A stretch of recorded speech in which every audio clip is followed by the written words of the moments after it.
ಹುಕ್ಕೇರಿ ತಾಲೂಕಿನಲ್ಲಿ ನಕಲಿ ದಾಖಲೆ ಪ್ರಕರಣಕ್ಕೆ ಸಂಬಂಧಿಸಿದಂತೆ ಭಾರೀ ಬೆಳವಣಿಗೆ ನಡೆದಿದೆ.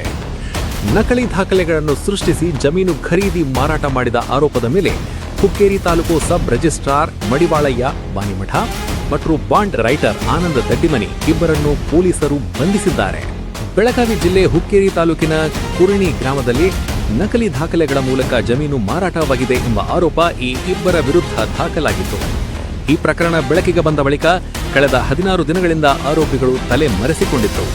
ನಿರಪೇಕ್ಷಣಾ ಜಾಮೀನು ಮಂಜೂರಾಗಿದ್ದ ಹಿನ್ನೆಲೆಯಲ್ಲಿ ಜಾಮೀನು ಪ್ರಕ್ರಿಯೆ ಪೂರ್ಣಗೊಳಿಸಲು ಅವರು ಠಾಣೆಗೆ ಆಗಮಿಸಿದ್ದರು. ಆದರೆ ಅದೇ ವೇಳೆ ಹುಕ್ಕೇರಿ ಪೊಲೀಸ್ ಠಾಣೆಯಲ್ಲಿ ದಾಖಲಾಗಿದ್ದ ಹೊಸ ಪ್ರಕರಣದ ಆಧಾರದಲ್ಲಿ ಪೊಲೀಸರು ಇಬ್ಬರನ್ನು ವಶಕ್ಕೆ ಪಡೆದಿದ್ದಾರೆ. ಜಾಮೀನು ಸಿಕ್ಕ ಖುಷಿಯಲ್ಲಿ ನಿರಾಳರಾಗುವ ನಿರೀಕ್ಷೆಯಲ್ಲಿದ್ದ ಆರೋಪಿಗಳು ಜಾಮೀನು ದಾಖಲೆಗಳನ್ನು ತೋರಿಸಿದ ಕ್ಷಣದಲ್ಲೇ ಬಂಧನಕ್ಕೊಳಗಾಗಿದ್ದಾರೆ. ಈ ಪ್ರಕರಣಕ್ಕೆ ಸಂಬಂಧಿಸಿದಂತೆ ಯಮಕನಮರಡಿ ಪೊಲೀಸರು ಈಗಾಗಲೇ 3 ಆರೋಪಿಗಳನ್ನು ಬಂಧಿಸಿದ್ದು ತನಿಖೆ ಮುಂದುವರೆದಿದೆ. ಪ್ರಕರಣವು ಹುಕ್ಕೇರಿ ಪೊಲೀಸ್ ಠಾಣೆಯಲ್ಲಿ ದಾಖಲಾಗಿದ್ದು ಹೆಚ್ಚಿನ ತನಿಖೆ ನಡೆಯುತ್ತಿದೆ. ಇನ್ನಷ್ಟು ಅಪ್ಡೇಟ್ಗಳಿಗಾಗಿ ಬೆಳಗಾವಿ ಟಿವಿ ನ್ಯೂಸ್ ಚಾನೆಲ್ ಅನ್ನು ಫಾಲೋ ಹಾಗೂ ಸಬ್ಸ್ಕ್ರೈಬ್ ಮಾಡಿ. ನಿಮ್ಮ ಸುದ್ದಿ, ನಿಮ್ಮ ಧ್ವನಿ.